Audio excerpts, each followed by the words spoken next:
आप समझ रहे हैं कि मशरिक़ वस्ता में जंग थम गई है? क्या आपको लग रहा है कि ईरान और इजराइल की जंगबंदी के बाद मशरिक़ वस्ता में हालात बेहतर हो गए हैं? क्या आपको यह लगता है कि अब जंग एक तरह से जो मैदान था जंग का वो अब खामोश हो चुका है? क्या अब जो हथियार हैं, जो तलवारें हैं, वो म्यान के अंदर चली गई हैं? अगर आप ऐसा सोचते हैं तो आप गलत सोच रहे हैं, क्योंकि अब तो असल जंग मशरिक़ वस्ता में शुरू हुई है। जी हां, पिछले कुछ दिनों में आपने सुना होगा कि हमास ने इजराइल को निशाना बनाया। पिछले कुछ दिनों में आपने सुना होगा कि हिजबुल्लाह लगातार इजराइल के सिक्योरिटी फोर्सेस को निशाना बना रहे हैं। पिछले कुछ दिनों में आपने सुना होगा कि यमन के हूसी लड़ाके लगातार इजराइल के नाक में दम किए हुए हैं। दरअसल यह है जंग। जी हां, जंग का भी खात्मा नहीं हुआ है। हमारी ये पूरी रिपोर्ट आप देखिएगा, इस पूरे एक्सप्लेनर को आप देखिएगा। इस एक्सप्लेनर में दरअसल हम यही बताने की कोशिश आपको कर रहे हैं कि जंग अभी मशरिक़ वस्ता में थमी नहीं है, बल्कि जब ईरान और इजराइल की जंग शुरू हुई, इस बीच में हमास, हिजबुल्लाह और हूसी एक बार फिर से मजबूत हो गए हैं। हमास, हिजबुल्लाह और हूसी के जो लड़ाके हैं एक बार फिर से खड़े हो चुके हैं, मजबूत हो चुके हैं, जंग के मैदान में आ चुके हैं। इन्होंने इजराइल के नाक में एक तरह से दम करके रख दिया है। आज इस एक्सप्लेनर में हम यही आपको तमाम डिटेल्स देंगे और आपको यह बताएंगे कि मशरिक़ वस्ता में अभी जंग दरअसल थमी नहीं है। ईरान इजराइल की जंगबंदी जरूर हुई है, लेकिन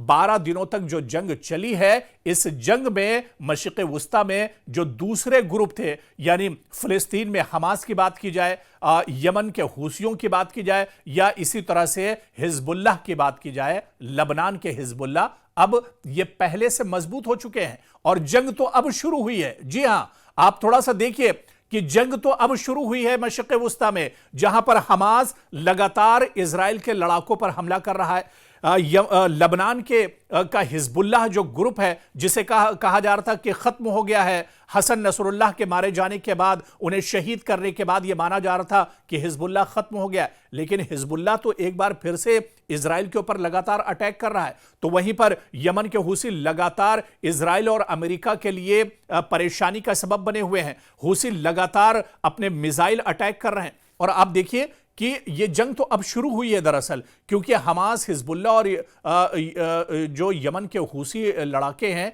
ये दरअसल अब पहले से ज्यादा एक्टिव हो चुके हैं। अब मैदान में हमास भी आ चुका है, अब हिजबुल्लाह भी मैदान में है और यमन के हूसी भी अब मैदान में है। अब इजराइल को कई तरफ से घेरने की, चारों तरफ से घेरने की दरअसल अब प्लानिंग जो है वो अब शुरू हो चुकी है। खेल तो अब शुरू हुआ है, लड़ाई तो अब शुरू हुई है। इजराइल पूरी तरह से फंस चुका है और यही वजह है कि बिन्यामिन नेतन्याहू परेशान हैं। बिन्यामिन नेतन्याहू अब पूरी तरह से घिरते जा रहे हैं। वो पहले उन्होंने गजा पर लगातार हमले किए, पूरी दुनिया की उन्होंने जो जहन है उसे भटकाने की कोशिश की, लेकिन ईरान के साथ जो जंग इजराइल ने की है उसमें एक तरह से बुरी तरह से इजराइल फंस गया है।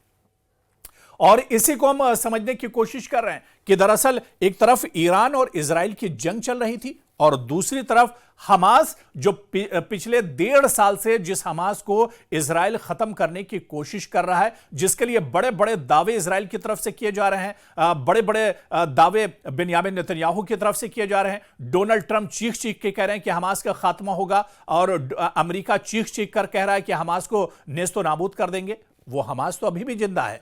2 दिन पहले की खबर हमने आपको दिखाई थी। 2 दिन पहले ही गजा में खान यूनुस के इलाके में हमास के अल-क़िसाम ब्रिगेड ने इजराइल के जो सिक्योरिटी फोर्सेस के जवान हैं उनके काफिले पर हमला किया है, उनके हथियार छीन लिए हैं, उनकी गाड़ियां छीन ली हैं, उन्हें बहुत ज्यादा नुकसान पहुंचाया है। तो हमास तो अभी जिंदा है, हमास तो अभी बाकी है, हमास एक तरह से लगातार एक्टिव है। और ऐसे में इजराइल की 1.5 साल की जो जंग है, इजराइल की 1.5 साल की गजा में जो मेहनत है वो तो खत्म हो गई। यानी पिछले 1.5 साल में गजा में हमास को एक तरह से इजराइल को कुछ नहीं हासिल हुआ है। सिर्फ कत्लेआम इजराइल ने किया है, सिर्फ मासूमों को मारा गया है, सिर्फ खून बहाया गया है गजा में, क्योंकि हमास को खत्म करने का जो मकसद था वो तो अभी अधूरा है, वो तो अभी खत्म ही नहीं हुए। इसी तरह से आप आगे बढ़िए और लबनान में बात कीजिए। लबनान में हिजबुल्लाह अभी भी बचा हुआ है।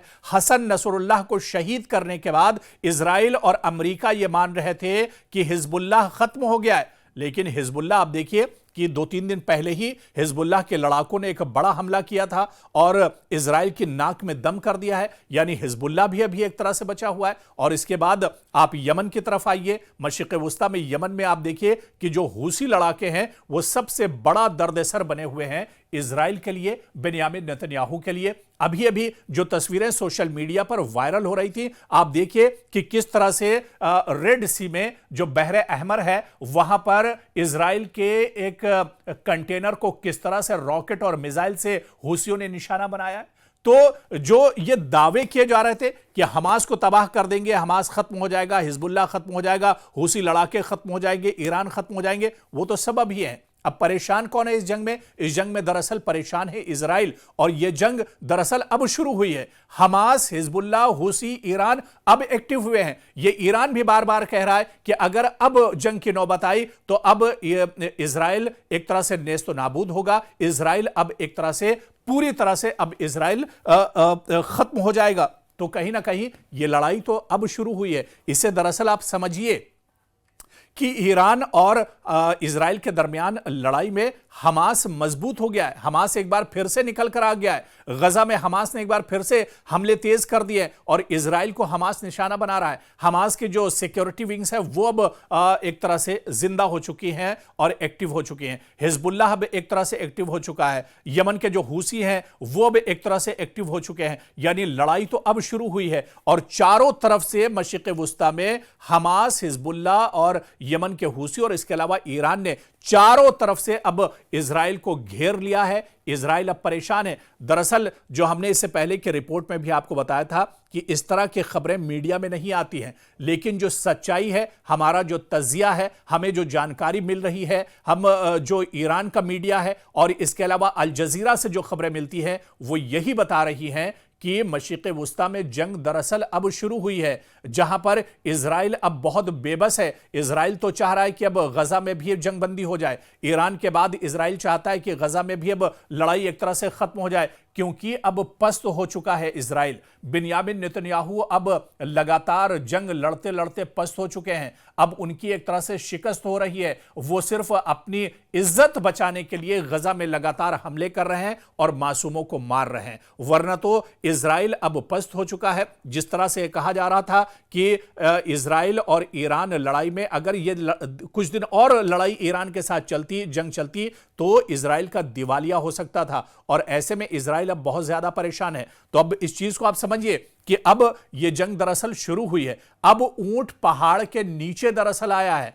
हमास, हिजबुल्लाह, हूसी और ईरान सभी मिलकर अब एक तरह से इजराइल की नाक में दम कर रहे हैं और इजराइल बुरी तरह से अब यहां पर फंसा हुआ है। जो जानकारी निकलकर सामने आ रही है, क्योंकि इस तरह की खबरें निकलकर सामने नहीं आती हैं, हमेशा जो इजराइल के अटैक्स हैं गजा पर वो दिखाए जाते हैं। हालांकि ये अटैक तो बिल्कुल सही है, दुरुस्त हैं। गजा पर लगातार बम बरसा रहा है इजराइल, लगातार गजा में लोगों को मारा जा रहा है, छोटे बच्चों का कत्ल किया जा रहा है, मासूमों को मारा जा रहा है। लेकिन दूसरी तरफ देखिए कि अब इजराइल भी ठीक हालत में नहीं है। इजराइल के अंदर भी सब कुछ अब ठीक ठाक नहीं है और इजराइल के अंदर भी अब हालात धीरे धीरे बद से बदतर होते जा रहे हैं और बेन्यामिन नेतन्याहू की परेशानियां लगातार बढ़ती जा रही हैं। बेन्यामिन नेतन्याहू तो ये चाहते थे कि लड़ाई एक तरह से चले और उनके खिलाफ जो बदनवानी के केसेस हैं वो एक तरह से छुपे रहें, लेकिन अब दूसरी तरफ परेशानी यह है कि उनके पास लड़ने के लिए ना तो साजो सामान है और ना ही उनके जवान अब एक तरह से बुरी तरह से थक चुके हैं। वो अब परेशान हैं कि इस लड़ाई का खात्मा होना चाहिए।